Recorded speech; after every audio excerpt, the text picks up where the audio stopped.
Bonsoir, good evening et bonsoir dans l'émission Poésie haïtienne en trois langues. Bienvenue à l'émission Poésie haïtienne en trois langues. Welcome to Haitian Poetry in three languages. Nous dédions show à soya à 9 victimes noirs américains assassinés, blancs racistes, massacrés, journée mercredi 27 juin 2015. Dans la ville de Charleston, dans l'État Caroline du Sud, dans les États-Unis. Nous condamnons les actes malfaisants, génocidal, qui jouent avec l'autre acte qui marquait l'histoire oppression, esclavage dans les États-Unis et qui malheureusement a continué aujourd'hui. Yo dit assassin a été influencé et inspiré par sites racistes, néo-nazis, les visites sur Internet. C'est capable vrai, mais nous pensons il était influencé tout par type de climat, impunité, racisme institutionnel là, montrer les policiers blancs racistes assassiner les nègres noirs. Il était inspiré tout par manque de respect autorité pays a montré vis-à-vis valer la vie moun noir avec l'autre minorité yo. Assassin t'es inspiré tout par pauvreté, dégradation être humain, li ouais tout talent tout li. Pour honorer mémoire des victimes, ensemble avec ça, assassin été blessé, n'a consacré le choix dans une lecture poésie, collectif poète, libération, poétrie collective, que fait M. Mambladani, qui est organisé journée 27 mars 2015 dans la ville de Cambridge, dans Massachusetts, pour dénoncer l'assassination nègres noirs par policiers blancs racistes. En relais, vie moun noir gen valeur. Oui, vie moun noir gen valeur. Black Lives Matter. We dedicate tonight's show to the 9 African Americans killed and the many injured by white racist gunmen on Wednesday, June 27, 2015, in the Emmanuel EME Church in Charleston, South Carolina, United States. It is reported that the gunman was influenced by the internet.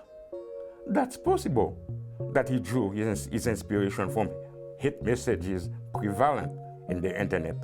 But he also was influenced by institutional racism in the US justice system that devalues African American lives, a system that can legally justify murder of black people by zealous and often racist white police officers. A system that has more black people in prisons than in universities. We condemn this unspeakable genocidal massacre which follows the same script of those horrible crimes the history of slave oppression in the United States is full of, and which unfortunately continues until today. To eradicate those seemingly senseless, horrible crimes like the Charleston massacre, we must eradicate as well the environmental, institutional racism that nourishes it. We must eradicate as well poverty, class-based exploitation, and corporate hegemonism. In a system that provides real, non-alienated opportunities to poor whites and cultivate respect for all human lives and treat blacks and all minorities with equal solidarity, this kind of crimes will not occur or very rarely occur. To honor the memory of the 9 victims, together with the injured, we want to play during the rest of the show the video of a poetry reading the Liberation Poetry Collective, which I'm part of, has organized on March 27, 2015 in Cambridge, Massachusetts, to denounce the murders of black men by racist white police officers. Black Lives Matter. In the video, there's a poem of mine called Think Again. It's about the killing of black men. But I'm going to read at the end, in the annex of that poem, in the light of what happened in Charleston. The AME Church massacre has dug its inspiration for hatred not solely from the internet. He drew it also from the devaluation of human lives and the abject poverty in the land of plenty and fashionable selfies. No, we don't need a racial war. We need a coalition of intelligence, a great collective of conscience to build something which is both beautiful and just for all those of us who pass through our earth. Black Lives Matter indeed. Now is the video of the show, the Liberation Poetry Collective, the poetry reading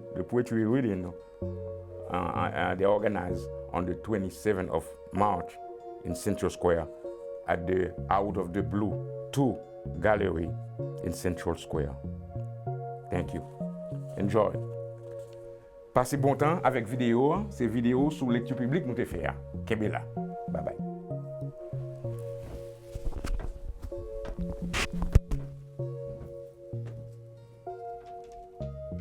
I think I got it this time.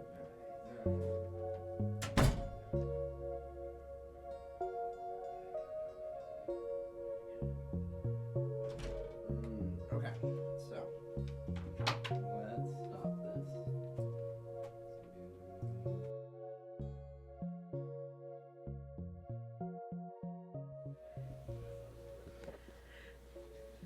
Good evening and welcome to the Out of the Blue 2 Gallery. I'm the pre-introducer to get someone else up here. My name is Jill Netchinsky. I'm going to be introducing some of our presenters tonight. And first, we'd like to have a few words. Do you want me to introduce you for your full introduction now or no? No. A couple of words from Tonton Guy to give you a sense of the mission and purpose of Poetry Matters, which is the title of tonight's reading. Very much. And without further ado, here is Tonton Guy. Thank you, Jill.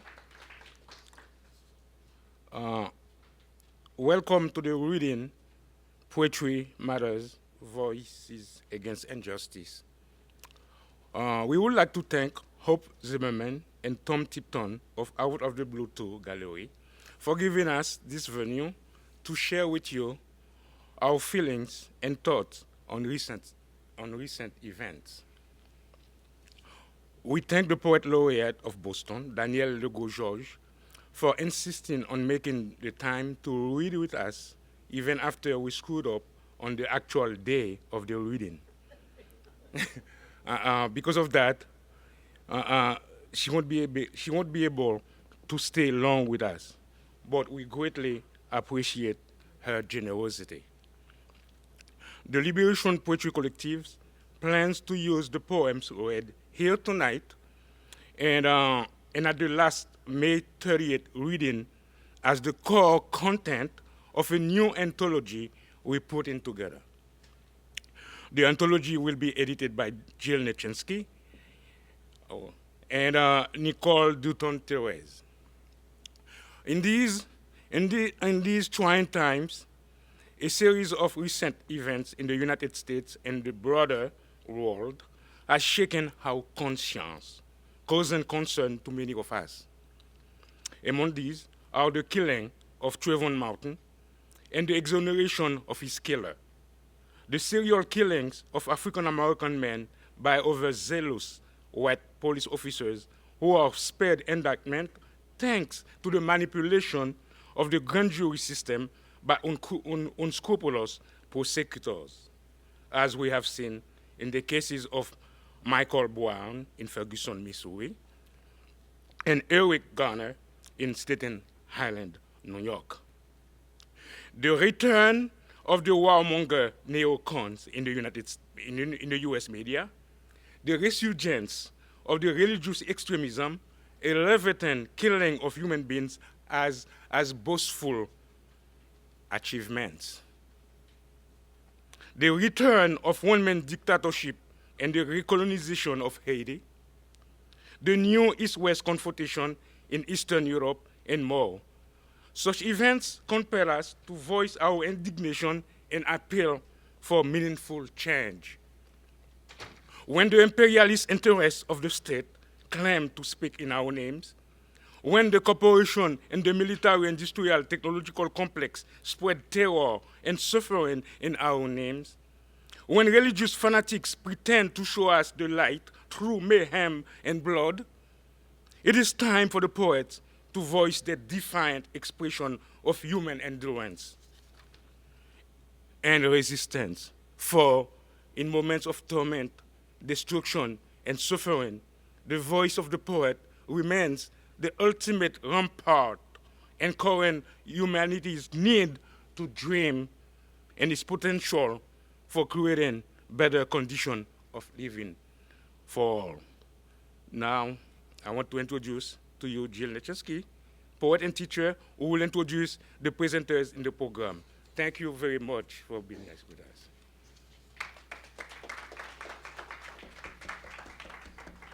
Thank you, Totongi. I'm going to try to be quick with my presentations, not taking away any, because all of the presenters here have resumes that I could go on probably for an hour. I'm not going to do that. Danielle Legros-Georges, today the poet laureate of Boston, was born in Haiti and raised in the United States.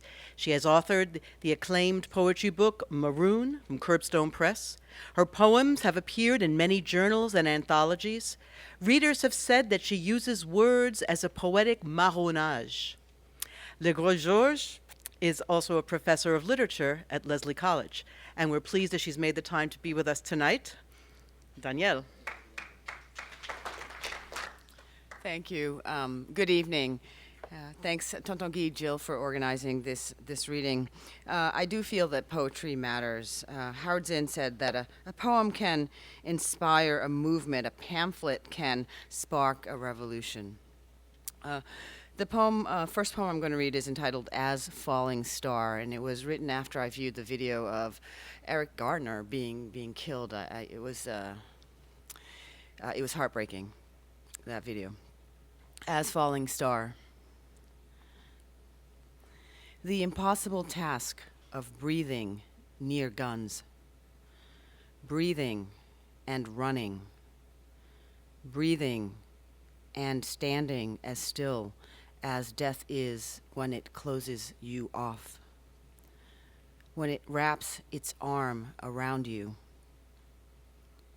If breathing is living, if breath is spirit, what spirit lifts you off the earth, not seeing itself so?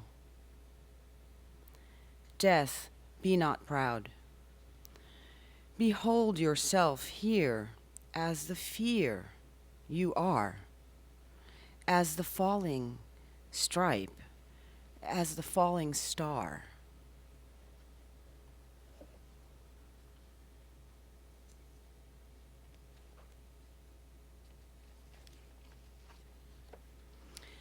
In September of 2013, a Dominican Republic constitutional court stripped citizenship of Dominican citizens born without a Dominican parent, going back to 1929. And the majority of those affected are Dominicans of Haitian descent. This is entitled A Dominican Poem. This is not a poem against the Dominican people, but rather against the oppressive actions of the Dominican state. A Dominican poem. If you are born and you are stateless, if you are born and you are homeless, if your state and home are not yours, and yet everything you know, what are you? Who are you? And who am I without the dark fields I walk upon, the streets I know, the blue corners I call mine, the ones you call yours? Who am I to call myself citizen and human and free? And who are you to call yourself landed and grounded and free? And who is judge enough? And who citizen enough? And who native? And who other? And who are we who move so freely without accents of identification, without skin of identification, with all manner of identification, with gold seals of approval, with the stamps of good fortune, with the accident of blameless birth? Who are we to be so damn lucky?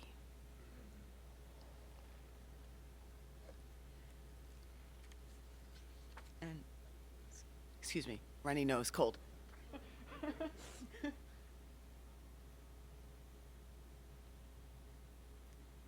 Using my lovely scarf, okay. In the year 2010, as we all saw, Haiti was hit by a devastating earthquake in which saw more than 250,000 people lose their lives. Oh, thank you, Everett. Lose their lives in a very brief moment of time. And I think the devastation was so shocking because it could have been avoidable, right? Had Haiti's infrastructure not been so compromised as a result of structural violence, international intervention, our own terrible governments, dictators, and so on. And so I just found that moment shocking, and I was asked to write a poem in response to it, and I found that I had very few words. This is called Intersection. The earth shook. A portal opened. I walked through it. The earth shook. A portal opened. I walked through it. The earth shook. A portal opened. I walked through it. The earth shook. A portal opened. I walked through it. The earth shook. A portal opened. I walked through it. The earth shook. A portal opened. I walked through it. Earth. The earth shook. A portal opened. I walked through it. The earth shook.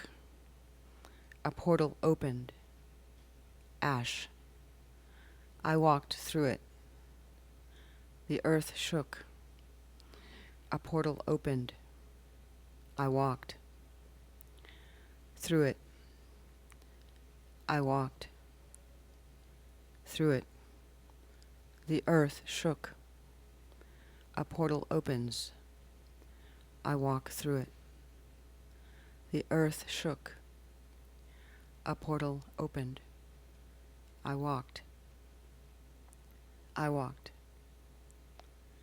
I walked through it. The earth shook. A portal opens. I walk through it. Thank you.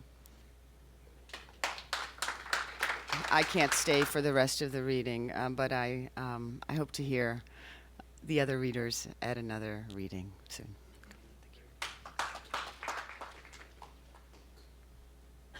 Thank you so much, Danielle. Merci en pile. And we will have a video record so you can see the rest of the reading. Our next presenter is Everett Hoagland. Everett was New Bedford's first poet laureate. We have quite the circle of laureates today. And he was an educator, has been an educator for nearly 40 years. Currently, Emeritus Professor of English at the University of Massachusetts, Dartmouth. He has read and published poetry throughout the U.S.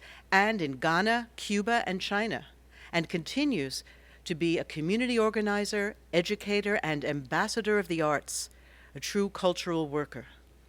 Everett?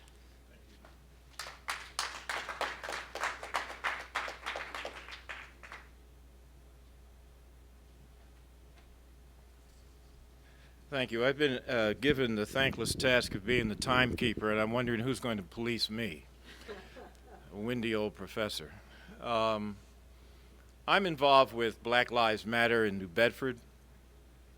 I've been to Beyond Boston, and there's another Beyond Boston Black Lives Matter program tonight. An unfortunate conflict. When we were in Fall River recently chanting Black Lives Matter with our placards in front of the Hall of Justice, some people from across the street yelled back, "All lives matter." And I said, no shit. However, all lives are not targeted by militarized urban police forces as though they are the enemy. All lives have not had to live with the legacies of Jim Crow and slavery and ongoing institutional racism in this country. All lives are not subject to what occurs with people who come from a national population where 50% of the families live in poverty. All lives are not incarcerated. Our lives, 1 million black men are incarcerated in this country. All lives are not treated equally. Now, you're going to do this with me. You see the bold print where it says Black Lives Matter? Well, that's when you say that out loud as though it's the truth. And I don't have to get with you. Many thousand gone. Now, this is no polished work of art. This is a rally poem. They are not just statistics, not just numbers. They are our grown kids and grandkids. They are our heartbeats. Let us say their names. Morris Pina, Trayvon Martin, Eric Gardner, Michael Brown, Tamir Rice, Akai Curley, Romaine Briston, Ezel Floyd. Black Lives Matter. Oh, come on, you act like they don't matter. Let's hear it again. Black Lives Matter. That's more like it. Hey, they kill unarmed black girls and women too. Hell yes, they do. Though one would have been too many. How many children cried and died on the coastward trek in chains? How many soon died of diet, shock, or the dark, quiet curtain of depression in the barracoons like Goree? How many in the suffocating hold of the slave ship Gracia de Dios died during the 4 centuries of Middle Passage? 4 centuries of Middle Passage. 4 centuries of Middle Passage. How many? They sure damn do. How many with their last moans flew home to Africa during the first soul-chilling snow after auction block? How many galloped away in the night on a pale red speckled horse named Consumption? How many teeny bundled ones froze or burned up with fever in their parents' arms on the Underground Railroad? Black Lives Matter.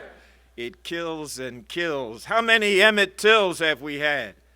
If it was or is only one child, one would be too many. So why are so many of these uniformed in right-wing blues hues forcing so many lethal overdoses of service and protection onto those in any clothes, who in any clothes are uniformly blues people? What in some makes them kill our kids and grandkids on sight, makes them irrationally angry or full of fright, gives them excuse to abuse their uncivil civic might? What does it profit them to create this mass incarceration state at such a rate? Well, hell, what profited from its holdings in slave ships? What got rich off the quarters behind Mount Vernon and Monticello and waxed fat from fields of indigo-dyed cotton blues, and still does in favor of bling by sound mixing or nixing righteous rap's raw anger at the state of things. Black Lives Matter. The ugly id of America kills and kills unarmed kids with impunity, as if with some kind of diplomatic immunity. The hate kills, wrongfully outright murders boys and men of color it cannot incarcerate in this mass prisons for profit state. We hold these truths to be self-evident. Morris, Trayvon, Eric, Michael, Tamir, Akai, Rumain, Ezel, Tony. Black Lives Matter. Again. Black Lives Matter. Like you mean it. Black Lives Matter. Who are the accomplices in all this? Those of us unwilling to fight to change a system that profits from crack and heroin addiction, from underfunded public schools, reversing voting rights. The state of hate's legislatures that will not prosecute cops for murders of unarmed citizens, from ghettos, from mass unemployment by design, from mass jailings, labor camps, and so around and around it goes, and so go we, see? Though one would be too many, how many unarmed black boys, men, girls, women of color have been copped, objectified, commodified, wrongly outright killed? Many, many, millions! Millions by the dozen, millions by the score. Come on, good people, let us make sure no more, no more. Power to the people. Black Lives Matter. Black Lives Matter. Black Lives Matter. Thank you.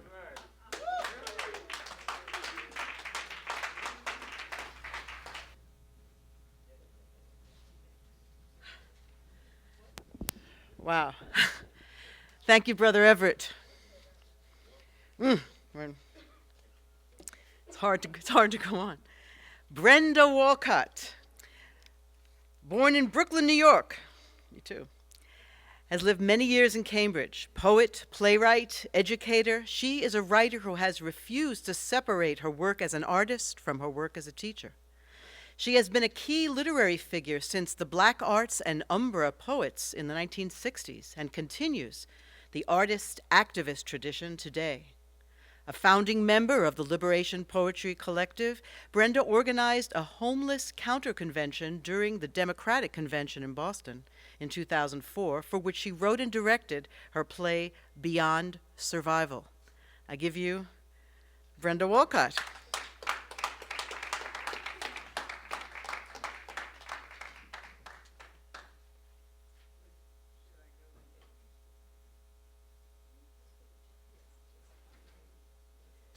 Good evening.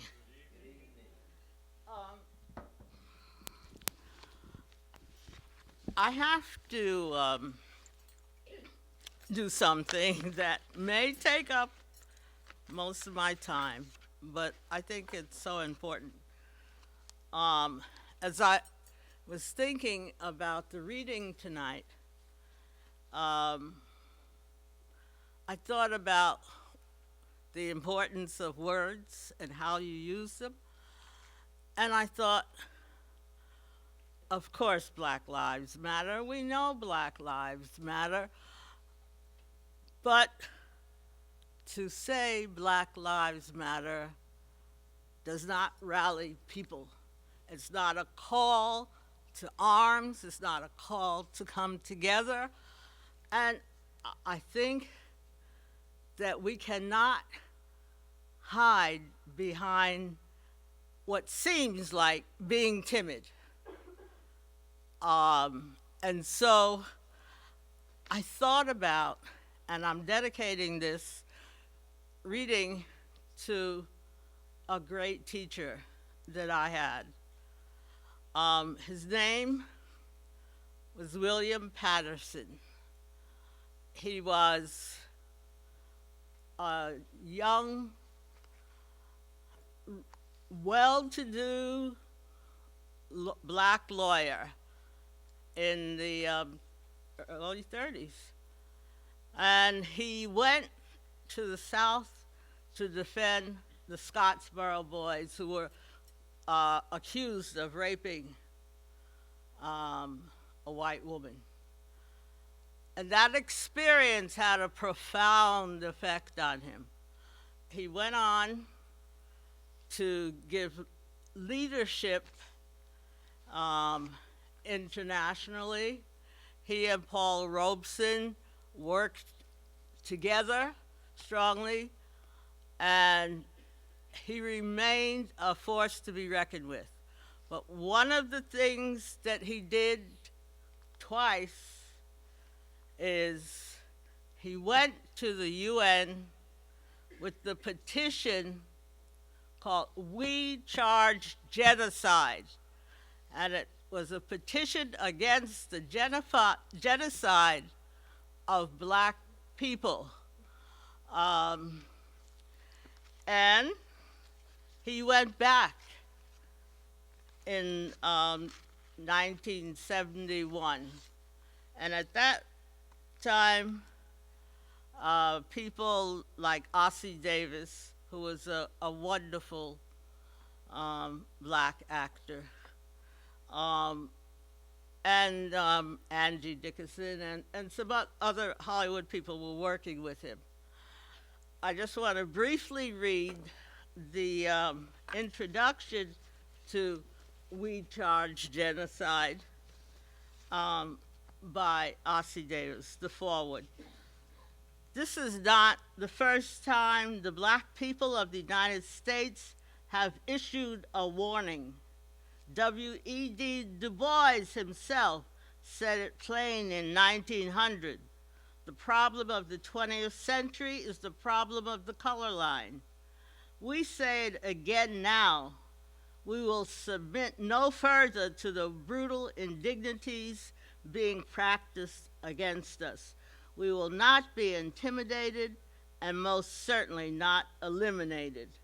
We claim the ancient right of all peoples not only to survive unhindered, but also to participate as equals in man's inheritance here on earth.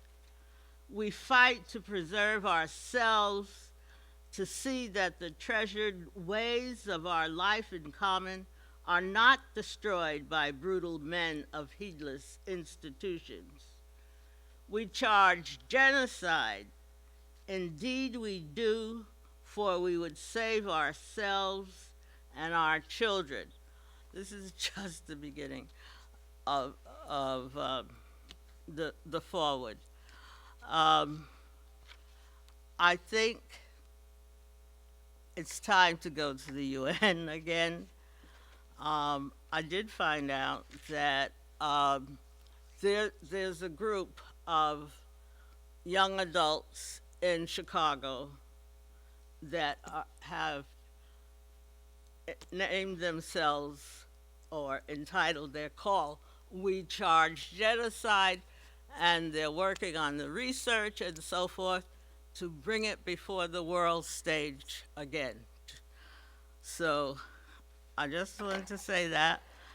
And I don't know how much time I have, but I'm going to talk about times when, in fact, I personally experienced genocide at my door. I awake crying out my dead brother's name, Ronnie! I lay in the cold agony of my terrors. I was paralyzed mid-journey. I thought, I can't sing, can't write. I am broken by pain, by the fear of pain. My heart was thrashing like a badly broken bird, trying valiantly to lift those fragile bones that had been crushed by the harshness of life. I pulled the covers over my head, and lo, I was in a pitch black road, a runaway slave, who had lost sight of the North Star. I can't go on, Miss Tubman. They's gonna kill my son. I knows it. They're gonna have dogs tear me to bits. They're gonna. The cool steel of the gun caressed my fevered temper. The voice came simply, lovingly, awfully, truthfully.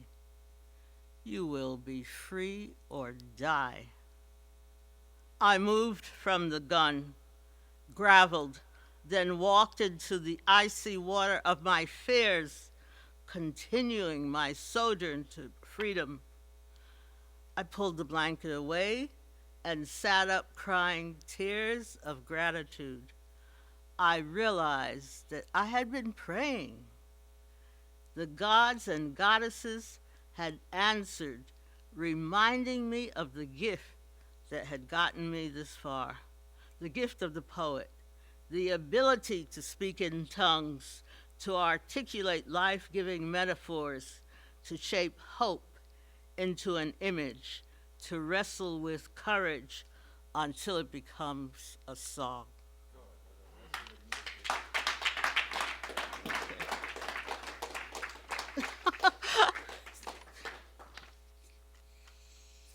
Minutes. Oh, okay. I'll stop. Thank you.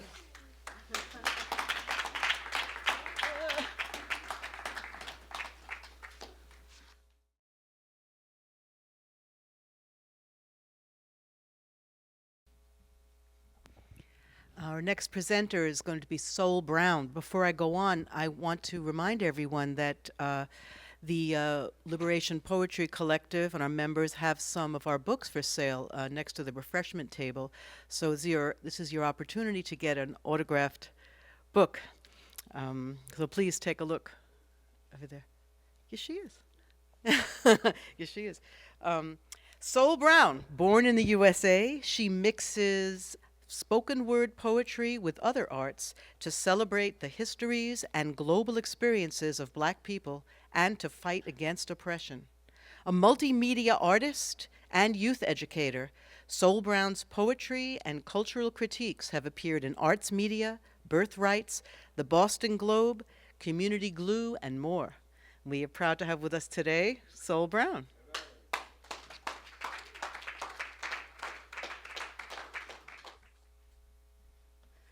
Good evening, everyone. I am going to read a couple of poems. I don't have any kind of narrative to precede them with, but I think that they very much relate to what we're dealing with here. So let me get right to it. The first one is called Tracks of Silence.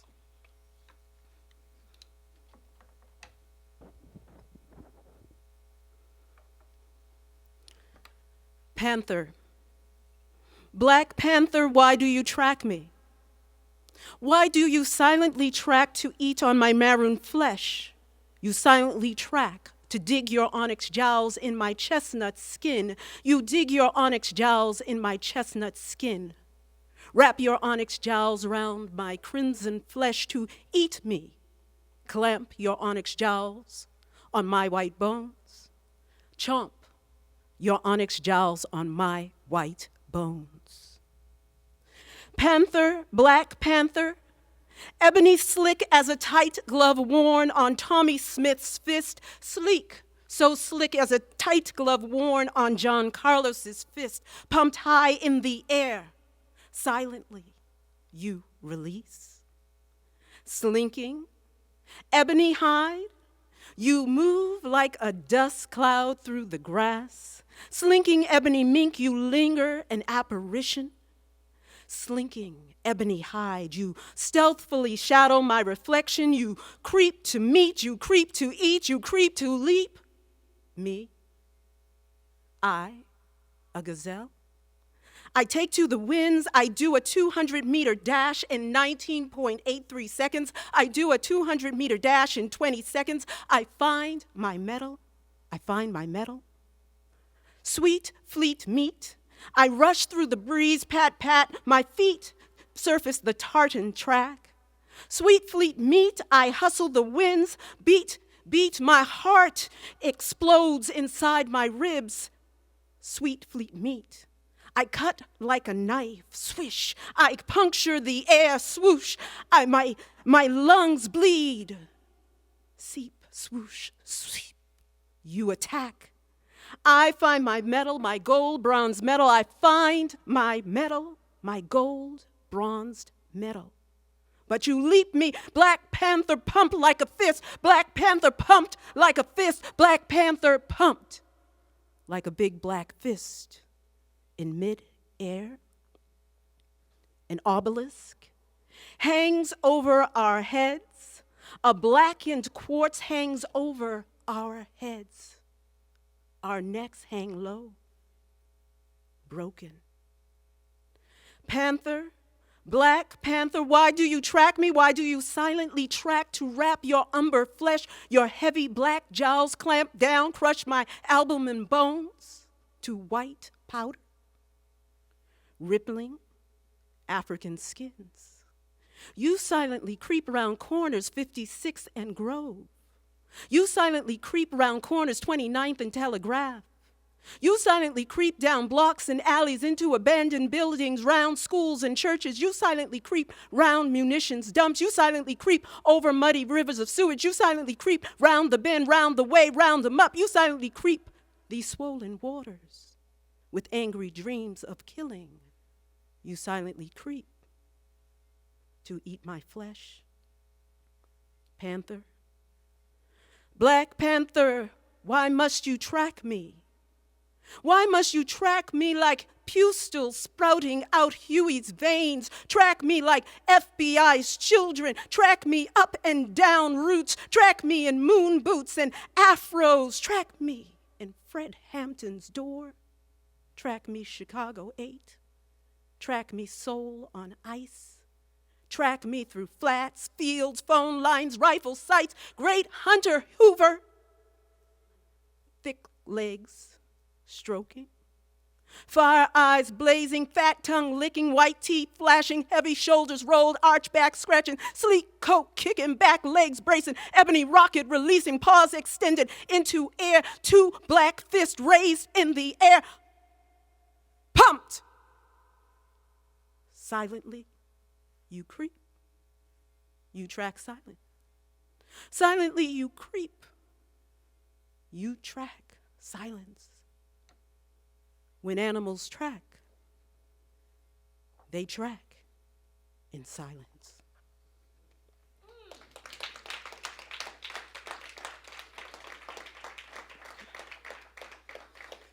So, the next one I wrote for my uncle, and I'm gonna read it.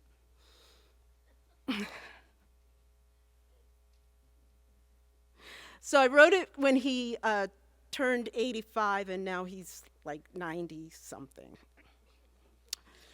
How do you measure the significance of 85 years?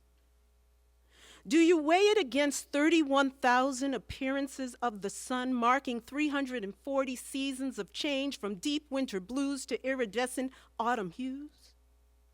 Can its value be calculated in 750,000 hours, ticking off 2.7 billion seconds, then from one passionate, beating heart? In your day, you traversed centuries of change, shared youthful dreams of traveling along moonbeams, watched anxiously as men have conquered galaxies.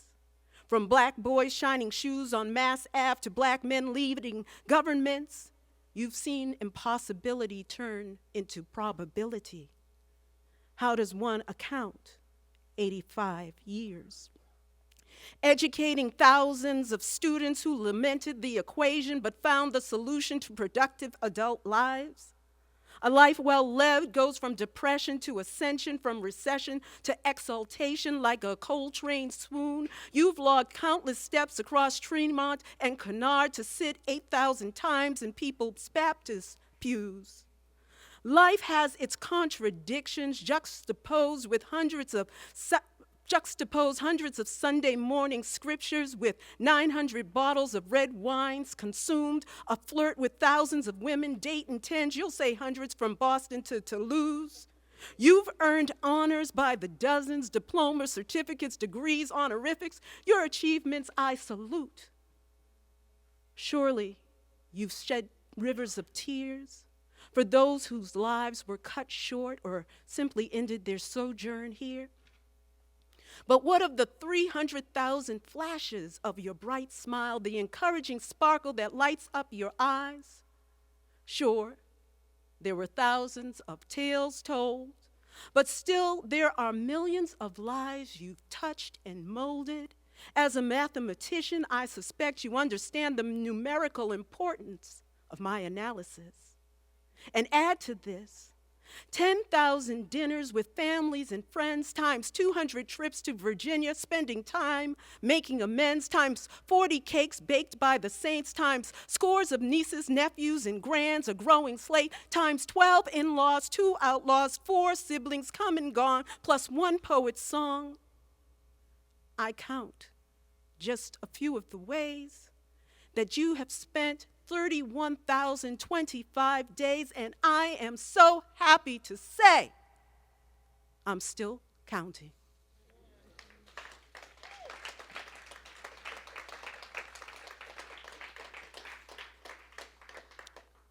So I'm going to read one more.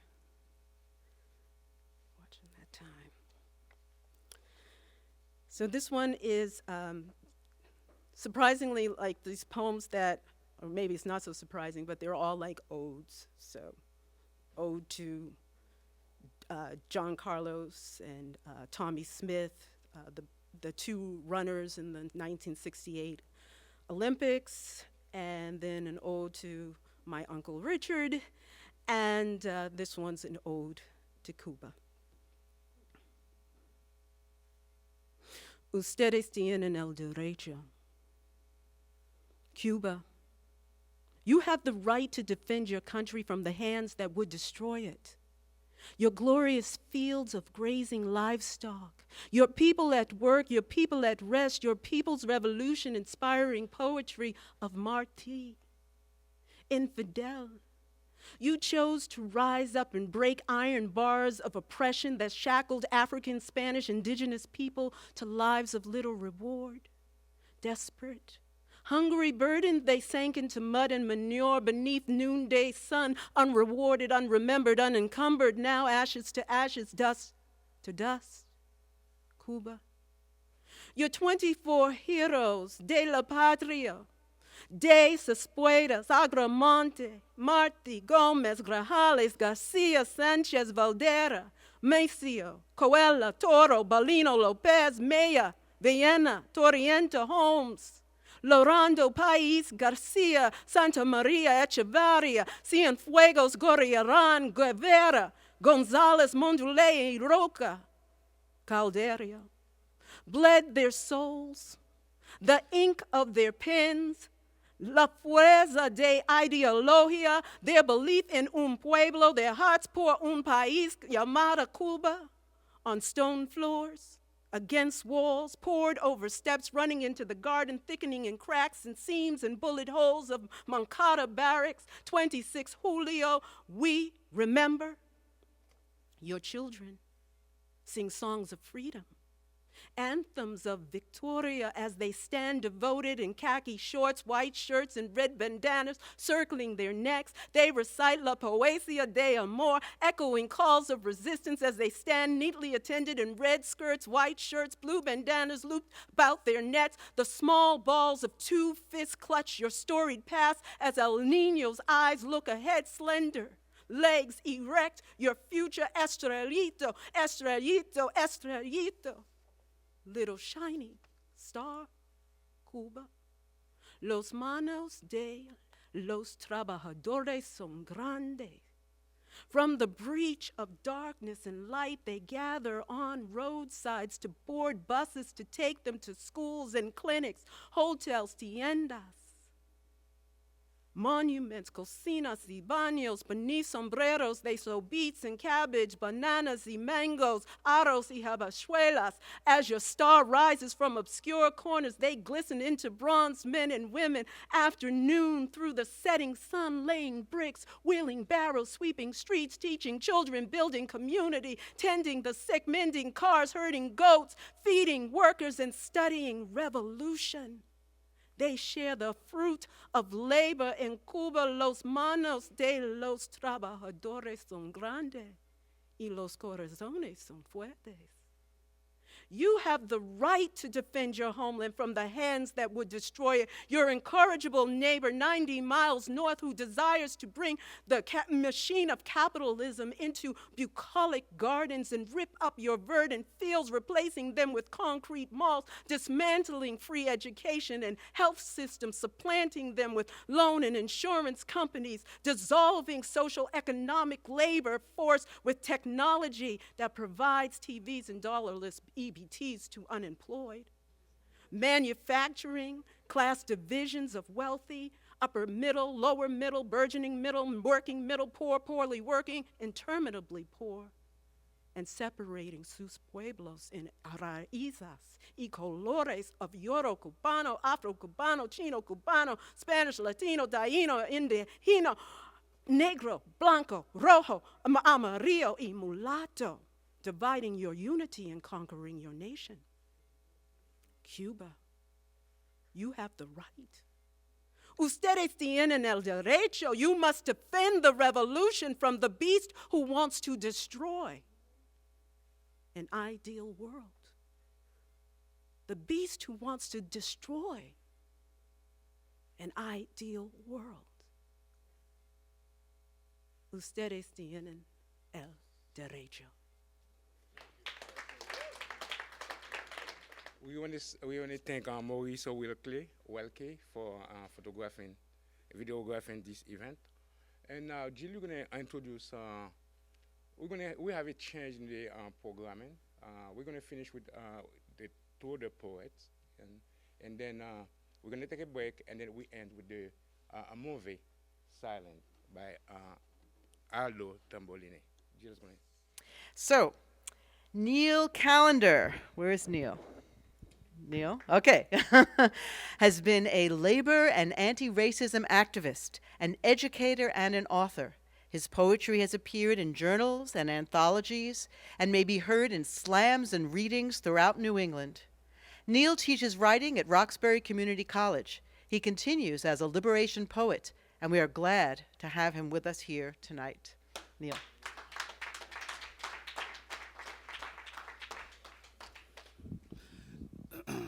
It's nice to see everybody here.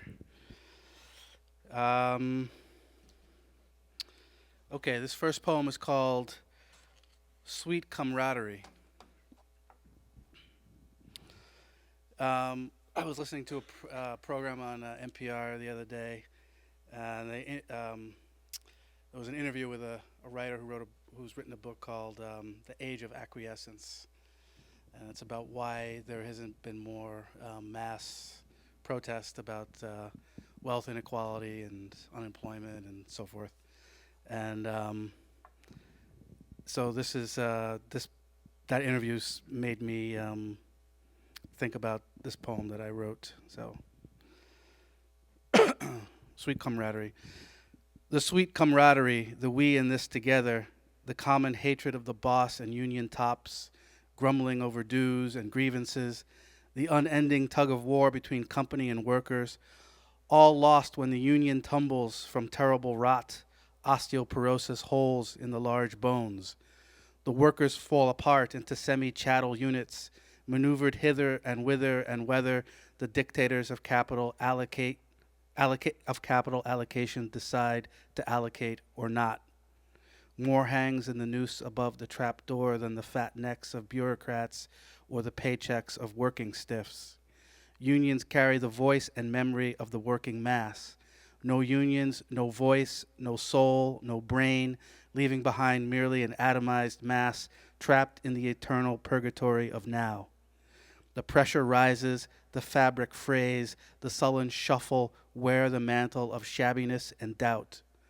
When the proles lack money and food and togetherness, the civil in civilization may fall away as well. The demos opens itself to pornographic seduction, opens itself to the frenzied sexuality of the mob when fear morphs into the aphrodisiac of rage. The wild mass tumble into the fetters of debt slavery and neo-serfdom.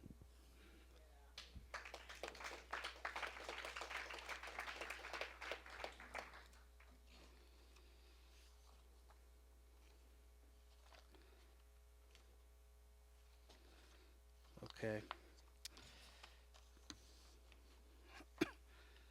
This is called Flat Noses, and it refers to the often seen damage done to antiquities of people of African descent. That often they find that the noses have been damaged. So anyway. A lot of the words that I'm going to mention are refer to Spain and the people who were in Spain, controlled Spain for over 700 years. The Moors. Okay, the Moors were in other places besides Spain, but that's where they're most famous, I suppose. So it's called Flat Noses. Garamantes and Berbers, Umayyads and Abbasids, Almorabitun and Almohades, buffet of Al-Andalus, now ruling with ease, now under pressure from Christian resistance. Moors hoarded blondes as concubines and wives, some enslaved, seduced, even loved. The name of the Moor stretches across Europe. His phallus holds such schizophrenic sway over the European mind and heart. Zeus, the black father god, Mary, the black mother of the black sun god. No wonder Europe usurped heaven and smashed flat noses. No wonder the ever-present dread, like an eternal ringing in the ears.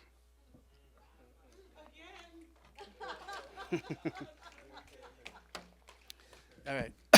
This is called Rake and Swoon, and this is for my friend Sandra in the audience and her mother. This poem, the you in the poem is my great-great-grandfather, who was born in 1831 on a plantation in Fauquier County, Virginia, and who liberated himself on Christmas Eve, 1855. But so this poem is about the Mexican War, the Mexican-American War, which is not talked about very much, but is, in my opinion, the real pivot point of American history. It's after that point that America has at least the potential of becoming a world power. So it's called Rake and Swoon. Rake and swoon of time and season, of passions wax and wane, of lessons taught and learned, unlearned. 15 you were when the Mexican War announced its grifters' introduction. Land and blood and lies, land for blood and for lies. At Washington, an epistolary web weaved and woven. Sumner to Giddings to Longfellow to Hawthorne to S.P. Chase, their cavilling pens whelmed by a surfeit of patriotic din and febrile war lust. Late lurking upon the cobblestones of Beacon Hill, under the rotunda of the District of Columbia, lived the unspoken or the unsayable. Why land, blood, lies? You, about you it was, at 15, 16, 17, callow insurgent youth, prime capital for Texas or California.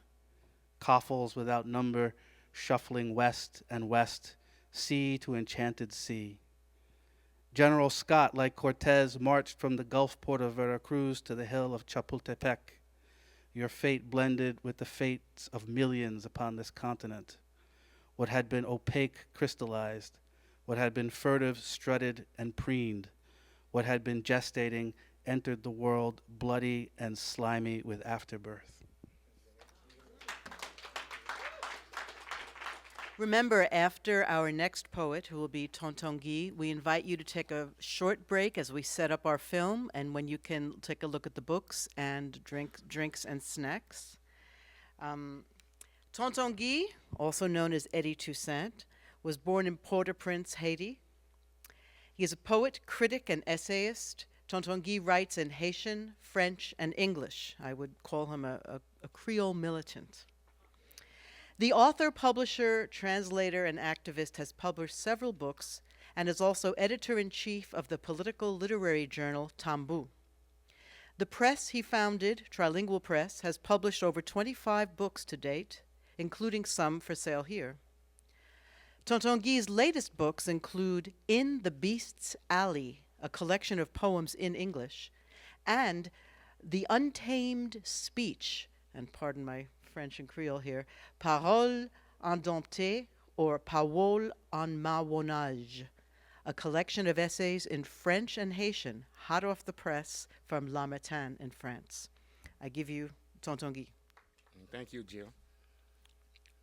This poem is called If You Think. It's dedicated to Michael Brown and Eric Garner.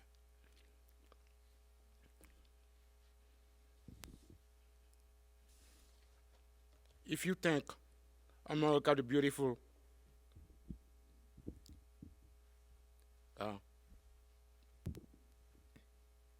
if you think America the beautiful is no longer a race-baiting ugliness, if you think killing human beings is a crime when it is perpetrated by a killer cop, if you think it doesn't matter whether the victim is white or brown or black, if you think killing human being is a crime, be it taking place in Ferguson, Staten Island, or LA, if you think killing human being is a crime, think again, brother. If you think a black-faced presidential family living in the White House is black power, or give more rights to the excluded and the rejected, if you think the adoration vested upon the black athletes means they have evaded the auction block, if you think Jim Crow was yesterday, just as the lynching of the Ku Klux Klan by other means available, and the forcing of the back and the forcing to the back of the bus, and the exclusionary zones, and the segregated schools, and the high unemployment unexplained, and the high representation in prison cells, and the relegation to sub-hygienic ghettos, and the identification of the black man with teeth who remind you to block your car doors, and of the black faces schoolboy to tug to avoid at all price, and the deep sense of unfairness, and the self-loathing that leads to self-worthlessness.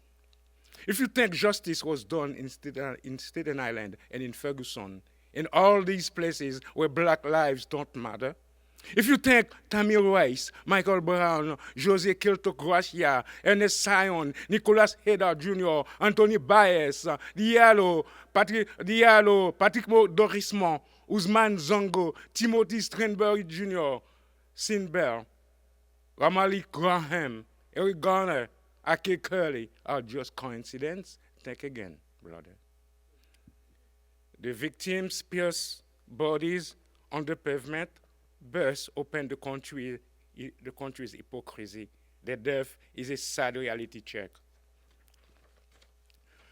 that reveals that devilish hidden deeds.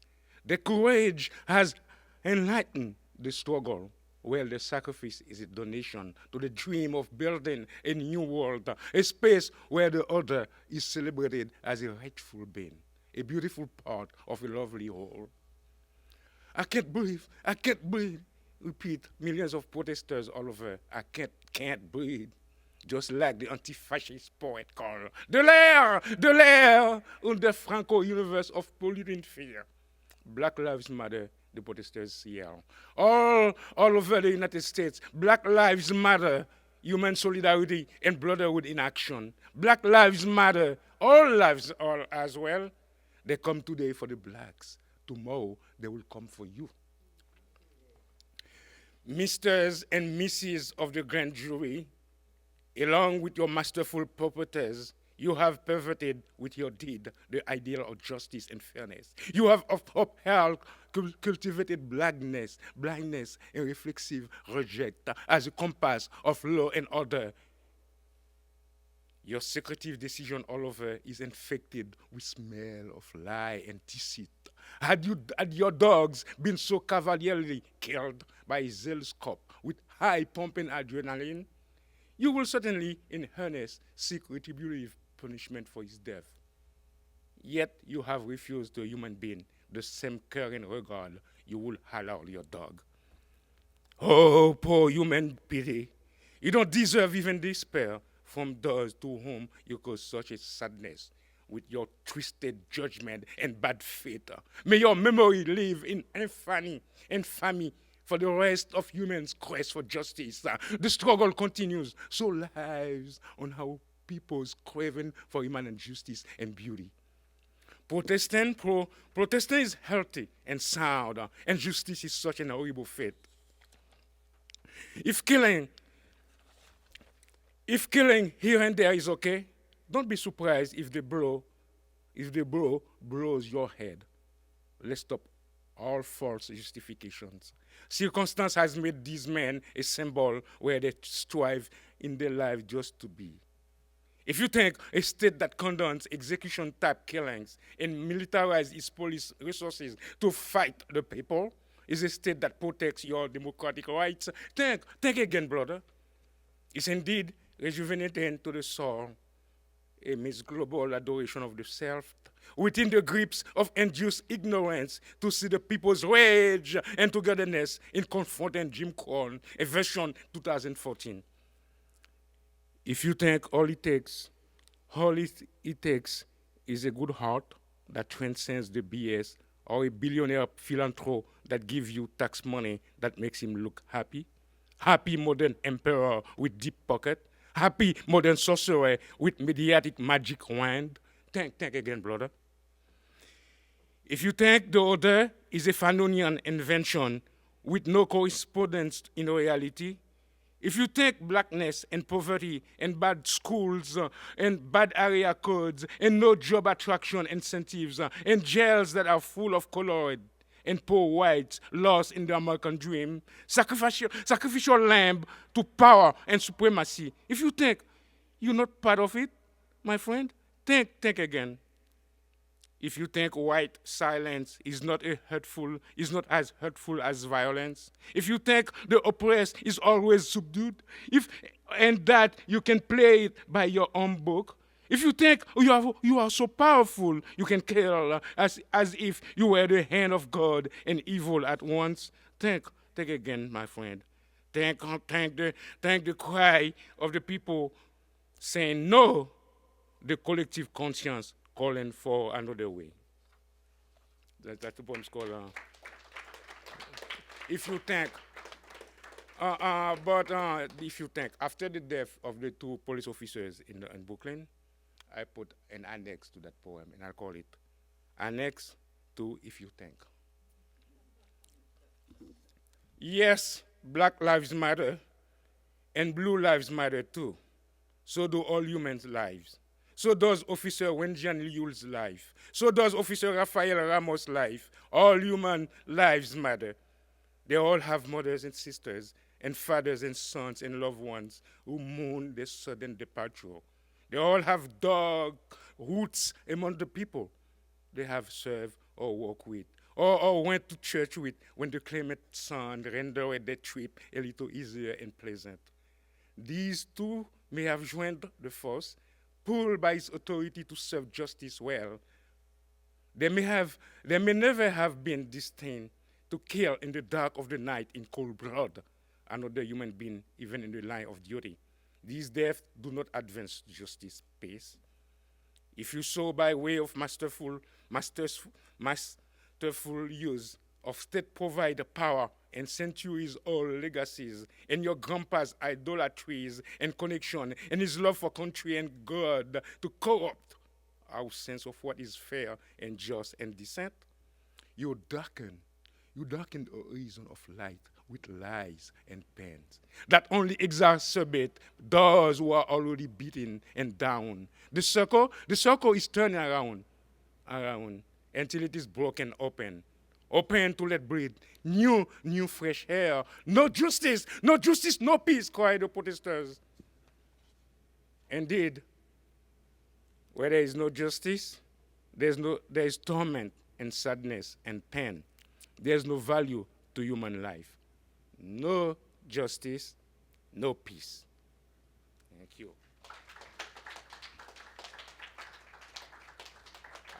We're taking a quick break, get some snack over there, something to drink, and then Anna's going to set up the movie. It's not a long movie, it's about 15 minutes, and then we say it's a great film, so it's what waiting for it. Jill's.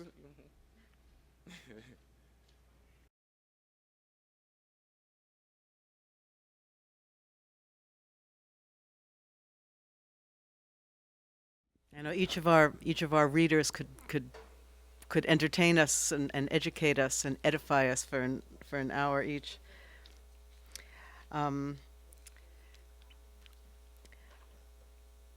Another founding member of the Liberation Poetry Collective is Askia Touré.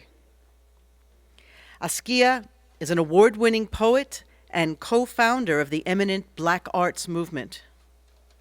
He's also an activist and educator, pioneering Africana studies at San Francisco State University in 1960s, along with writer-professors Sonia Sanchez and Amiri Baraka. Touré's poems and writings have been published throughout the world. His latest collections, Mother Earth Responds and African Affirmations, are pans to our planet. His film, Double Dutch, won Best Director at the 2003 Roxbury International Film Festival. Askia's human rights activism reflects his peace and environmentalist vision. So with no further ado, Askia Touré.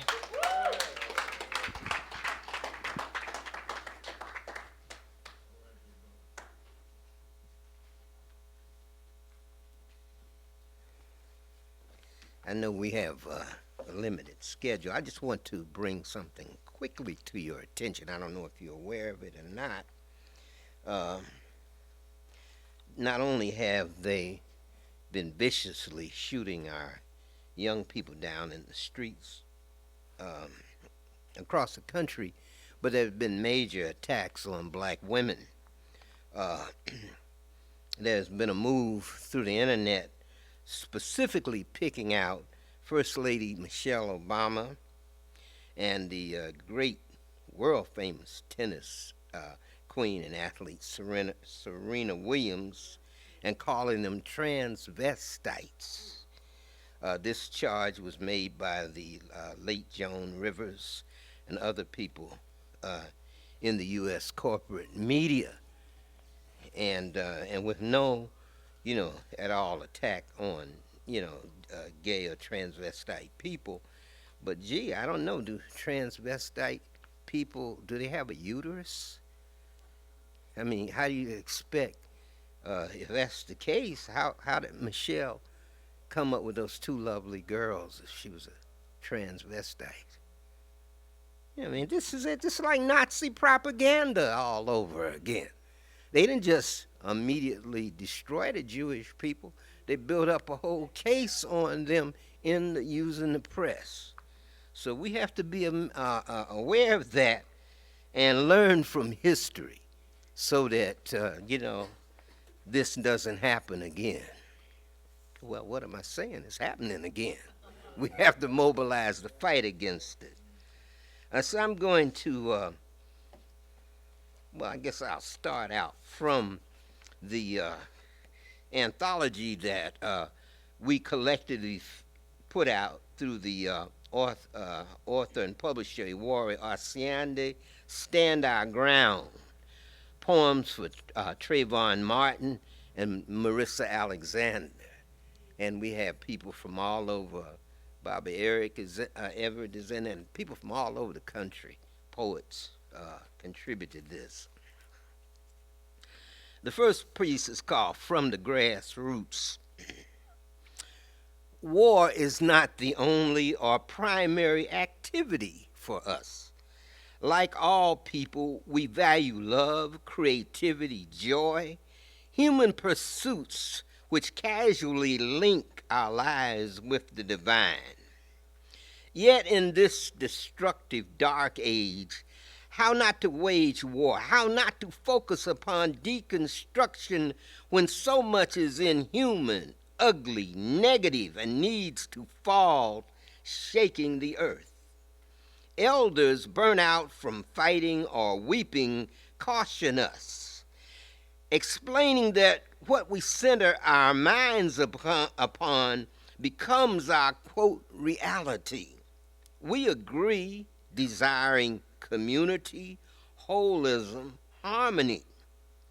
But meanwhile, guns roar into our center, shattering lives, and young folks disappear like sand in a windstorm. If peace has more progressive proposals, we agree to listen. However, it's rather difficult to concentrate when standing knee-deep in pools of human blood. And Ogun's Rhapsody 1, The Warrior. Because of poison injected into my fledgling brain, I never valued self, would disappear down corridors warped with revenge's forked tongue, branded myself an avenging angel dedicated to total war. Though now and then butterflies, mysteries aglow in children's eyes would hypnotize my tigerish heart. Then I transform into a gentle soul inspired by music, art, spontaneous joy, a world where magic rule lyrical skies above bubbling streams and lovers' sighs inspire gentle miracles. But alas, some maniac would strum the snake guitar in his Ku Klux soul, explode hatred's rabid flames upon delicate stars in my daughter's innocence, and rage would dance in agony beneath smoking ruins in Birmingham. So I, tenderness and all, would don battle gear, bid creation disappear into another sphere, while here, beneath a copper moon, my passion gleams like flashing spears in the warrior's dance. Thank you. Blood Sport Mambo, a festival of death, in the manner of Pablo Neruda. Fratricide preludes black genocide, the blood flows, rituals of young male death throes. CIA imports a drug war, USA conspires pimping Latin imports. Machine guns announce drug parsees, and streets raped by a dying macho. Anglo greed scores a needed coup, billions, a market Japanese won't seize. Holocaust blooms in the Harlems, resurrecting Nazi dreams. And the final poem, The Usual Suspects. Midnight, werewolves howl in killer Batmobiles whose sirens are blue graffiti against the ghetto's inky walls. Maniac psychopaths unleashed against a Bantu nation resonant with blues. Who walks these mean streets beside innocent youths absent of rites of passage and ancestral blessings, raging with hip-hop anger, slender frames in baggy pants whose fades and dreadlocks shine like bullseyes in the hellish American nightmare. Thank you.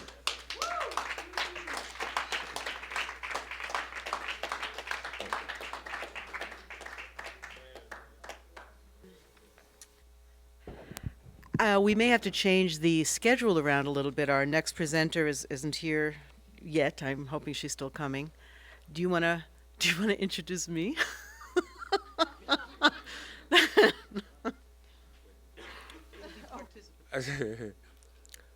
Jill Nechensky-Toussaint is a poet, literary historian, editor, and educator, and another founding member of the Liberation Poetry Collective. Her research and teaching have centered on Latin American Caribbean literature and culture and language with emphasis on the African diaspora, Roman writers, and narratives of slavery. A recipient of a research grant from the Miller Foundation and a former fellow of the W.E.B. Du Bois Institute for Afro-American Research at Harvard University, she has taught at several U.S. universities, including the University of Wisconsin-Madison, Middlebury College, and Tufts University. A lifelong community organizer, Nechensky-Toussaint helped launch the Haiti Outreach Program at the Center for Latin American Studies at Harvard University. Nechensky now works in Spanish bilingual editing and education curriculum. Please welcome Jill Nechensky-Toussaint. I could have been a contender. I guess I wouldn't call myself the comic relief, but I'm kind of the sort of musical act. I'm going to do a little bit of unaccompanied singing, and I really need you guys, just like you helped Brother Everett, need to help me too. I'm going to be singing along with you something known as Ella's song, which you may have heard, yeah, from Sweet Honey in the Rock. I was struck recently in all these Black Lives Matter demonstrations. I was struck by two things that this song expresses. Number one, I felt old, and I said, "This happening again." And I saw with great pride how our son sort of became politicized through this. Young man, teenager, and began to lead and participate in Black Lives Matter demonstrations. And the words of this song, which is taken verbatim from the speeches of Ella Baker, as you'll see, is incredibly prescient, sadly prescient, what's going on right now. Just quickly for the young in the audience, Ella Jo Baker was born in 1903, is a largely, or comparatively unsung hero of the civil rights freedom movement. And as I said, the words of the song come directly from her speeches. She played a key and leadership role in some of the most influential organizations of the time, including the NAACP, Martin Luther King's Southern Christian Leadership Conference, and SNCC, the Student Nonviolent Coordinating Committee, as well as several women's organizations. She was committed to economic justice for all people, and once said, "People cannot be free until there is enough work in this land to give everybody a job." Her influence, and this last part I learned for the first time, her influence was reflected in the nickname she acquired, Fundi, a Swahili word meaning a person who teaches a craft to the next generation. Baker continued to be a respected and influential leader for human and civil rights until her death in 1986 on her 83rd birthday. And I'm hoping you'll sing along with the chorus. I know at least one person has promised to do so. And the chorus goes like this. We who believe in freedom cannot rest. We who believe in freedom cannot rest until it comes. You got that? I'm going to do it a few times, okay? Here come the prescient words. Until the killing of black men, black mothers' sons, is as important as the killing of white men, white mothers' sons. We who believe in freedom cannot rest. We who believe in freedom cannot rest until it comes. To me, young people come first.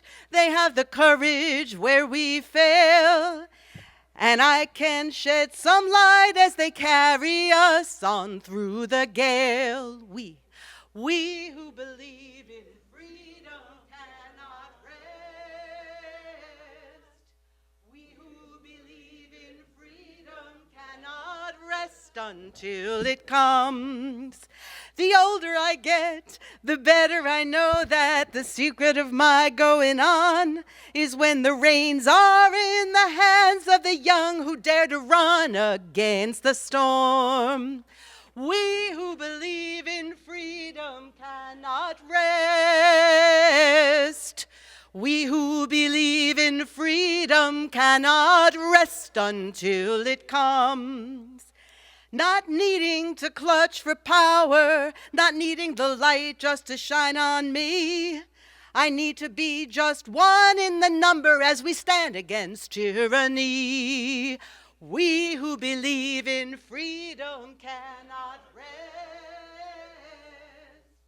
We who believe in freedom cannot rest until it comes.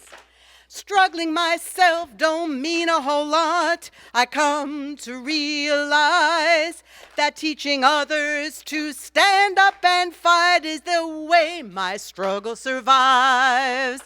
'Cause we who believe in freedom cannot rest.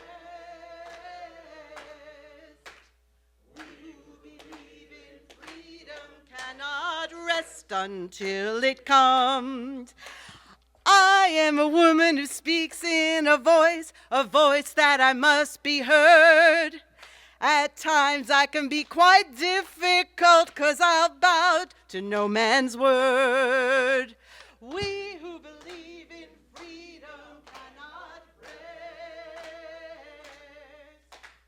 We who believe in freedom cannot rest until it comes. Until the killing of black men, black mothers' sons, is as important as the killing of white men, white mothers' sons. We who believe in freedom cannot rest. We who believe in freedom cannot rest until it comes. Thank you.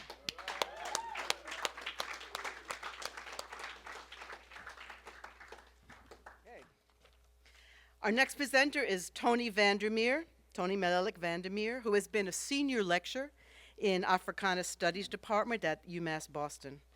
He is a founding member of the Cultural Cafe Collective of Northeastern University's African American Studies Department.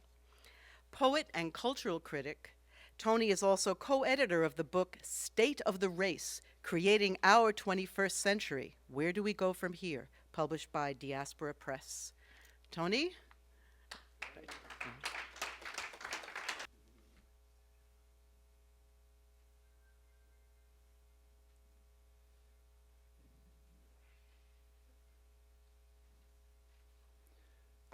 Thank you, Jill. And thank you for reminding us that we can't rest. Thank you, Askia, for reminding us where we live, the state of affairs, the real state of affairs, not the propaganda. And thank you, Brenda, for reinforcing the fact that we have to still charge genocide. And, you know, I think in Everett, thank you for telling us that Black lives still matters. And all of this is important, and I want to acknowledge our senior poets, because somebody mentioned something about, age and we're getting older and so forth. But, Malcolm said is that if you old and you want action, then you're young. Because a lot of young people who don't want no action and they old, right?